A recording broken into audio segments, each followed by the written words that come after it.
Ajarku memberi, hati mengampuni. Ketika hidupku telah dihakimi, ajarku memberi, hati mengasihi. Ampuni bila kami tak mampu mengampuni, salah kepada kami, seperti hati Bapa mengampuni, mengasihi, tiada pemberi.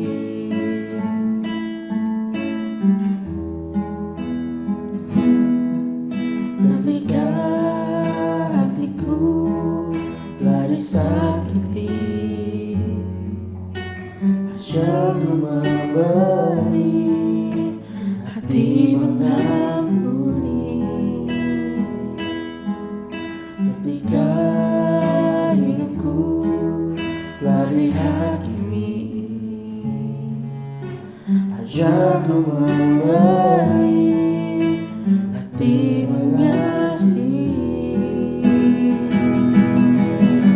Ampuni bila kami tak mampu mengampuni, bersalah kepada kami, seperti hati Bapa mengampuni, mengasihi, tiada pemberi.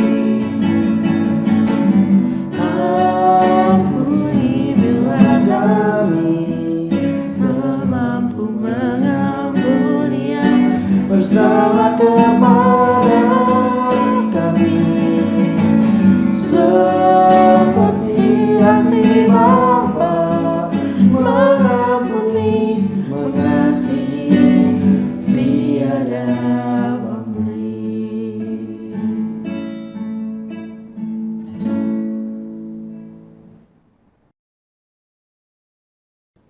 Selamat pagi Bapak Ibu, Saudara-saudari yang terkasih. Sangat berbahagia kita bisa berjumpa kembali di dalam program Hikmat Pagi GKI Karangsaru. Sebelum kita memulai aktivitas kita pada hari ini, marilah kita merenungkan firman Tuhan.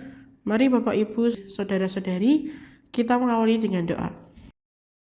Bapa kami yang bertata di kerajaan surga, sungguh mengucap syukur pada pagi hari ini karena masih bisa mendengarkan firman-Mu. Berikan kami pengetahuan dan bimbinglah kami agar apa yang Engkau firmankan dapat bekerja sesuai kehendak-Mu saja.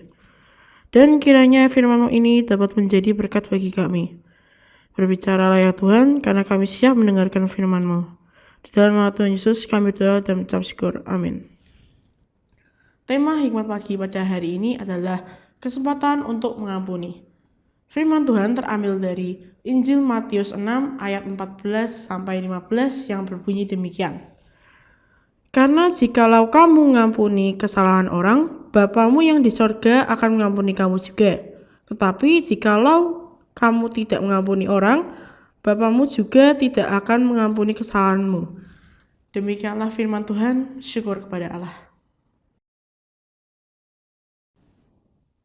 Selamat pagi saudara-saudara yang dikasihi Tuhan. Ada seorang bernama Adolf Kolsch IV. Ia tampaknya memiliki segalanya. Ia dibesarkan dalam keluarga kaya dan terkenal, lalu setelah dewasa menikah dengan kekasih masa kecilnya. Namun jauh di dalam hatinya ada kekosongan dan kebencian ganas terhadap pria yang telah menculik dan kemudian membunuh ayahnya. Ia bertekad akan menjadi seperti ayah yang dikasihinya dan membuat investasi jutaan dolar pertamanya pada hari ulang tahunnya yang ke-30. Sayangnya, ia gagal. Ia lalu bekerja di penyulingan anggur, menggosok bagian dalam dari tangki-tangki penyulingan. Lalu tabrakan mobil hampir membuatnya kehilangan nyawa. Dalam kondisi perkawinan yang goyah dan kehidupannya yang berantakan, Adolf dan istrinya datang kepada Kristus. Kekosongan dalam hatinya lenyap, perkawinannya selamat. Namun ia tahu bahwa ia harus mengatasi dendamnya. Ia 3 kali mencoba mengunjungi pembunuh ayahnya di penjara, tetapi pria itu menolak menemuinya. Akhirnya Adolf menulis sebuah surat. Saya minta pengampunan Anda karena kebencian yang telah saya pendam selama 17 tahun.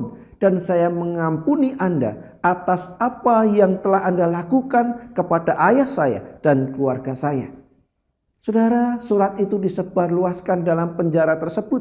Dan kemurahan hatinya menakjubkan banyak narapidana serta memberikan pengaruh positif kepada mereka. Namun sesungguhnya justru Adolf yang lebih dalam dipengaruhi ketimbang siapapun. Di kemudian hari ia mengaku, bagi saya mengamalkan prinsip-prinsip pengampunan tidak berhenti di penjara negara Colorado. Pengampunan harus diamalkan setiap hari dan telah meluas ke banyak bidang kehidupan saya, terutama dalam hubungan keluarga dan bisnis. Saudara yang dikasihi Tuhan, Adolf memang masih hidup. Meski tabrakan mobil hampir saja membunuhnya, ia hampir kehilangan nyawa. Namun kehidupannya yang benar hidup adalah saat Kristus Yesus memberinya suatu kehidupan yang baru. Suatu hidup yang berisi pengampunan baik bagi dirinya sendiri maupun bagi orang lain. Baginya berlaku hukum Tuhan. Jikalau kamu mengampuni kesalahan orang, Bapamu yang di surga akan mengampuni kamu juga. Tetapi jikalau kamu tidak mengampuni orang, Bapamu juga tidak akan mengampuni kesalahanmu. Ayat 14 dan 15. Anda ingin bebas dari kepahitan hidup? Amalkanlah pengampunan. Pengampunan adalah cara ampuh membebaskan diri kita dari kepahitan hidup. Amin. Mari kita berdoa. Bapa yang baik, kami sadar dalam interaksi relasi kami dengan sesama, kehidupan kami di masa lalu dan masa kini seringkali bisa membayang-bayangi, memberikan trauma, kepahitan, bahkan kebencian. Seringkali kami tidak bisa melupakan apa yang sudah terjadi karena pahit, karena rasa yang begitu menyesakkan dada sehingga ada dendam yang membara. Namun kiranya ketika kami mendengar firman ini, siapapun kami yang terluka, siapapun yang mengalami kepahitan, kami boleh melepas pengampunan. Tolonglah kami Tuhan, supaya kami tidak terbelenggu oleh apa yang sudah terjadi. Bahkan kami terus merasakan tidak pernah nyaman karena ada kebencian. Kiranya hari ini setiap kami boleh dimampukan untuk melepas pengampunan, supaya kami memiliki kebebasan dan kedamaian di dalam hati. Berkati kami semua Tuhan, di dalam nama Yesus kami berdoa. Amin. Saudara yang dikasihi Tuhan, tidak mudah dipungkiri. Ketika kita disakiti, ketika kita diperlakukan tidak semestinya, maka ada dendam, ada kebencian, ada keinginan untuk membalas semuanya itu. Namun itu bukan sebuah penyelesaian. Itu bukan sebuah solusi. Itu hanya akan menambah persoalan, bahkan akan membawa kita pada kehidupan yang penuh dengan penderitaan. Kita akan hidup terus di dalam rasa untuk membalas, dan kita tidak akan pernah puas. Dunia penuh dengan kepahitan dan dendam. Upaya manusia tanpa Tuhan untuk bebas dari rasa dendam dan kebencian adalah kemustahilan. Mari kita datang kepada Tuhan. Kita melepas pengampunan kepada siapapun yang telah menyakiti kita. Kiranya kita mendapatkan kedamaian, karena kita tahu Bapa mengampuni kita dan wajib kita mengampuni sesama. Selamat berkarya, selamat menikmati kasih Tuhan, bebas dari dendam dan kebencian, hidup dalam kemenangan bersama Tuhan. Tuhan Yesus memberkati kita semua.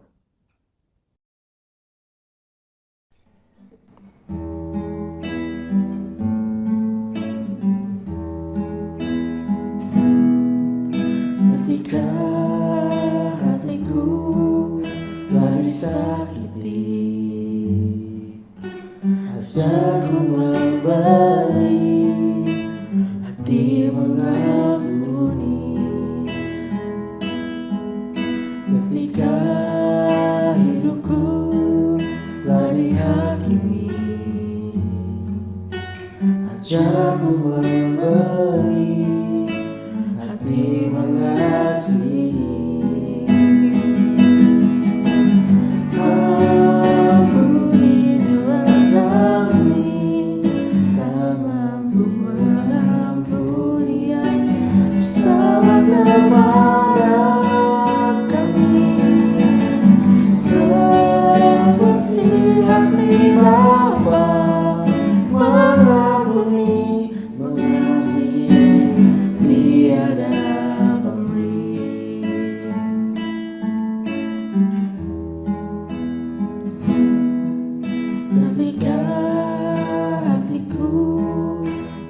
disakiti,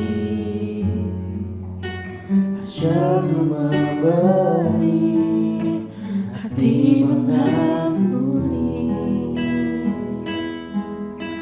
Ketika hidupku telah dihakimi, ajarku memberi,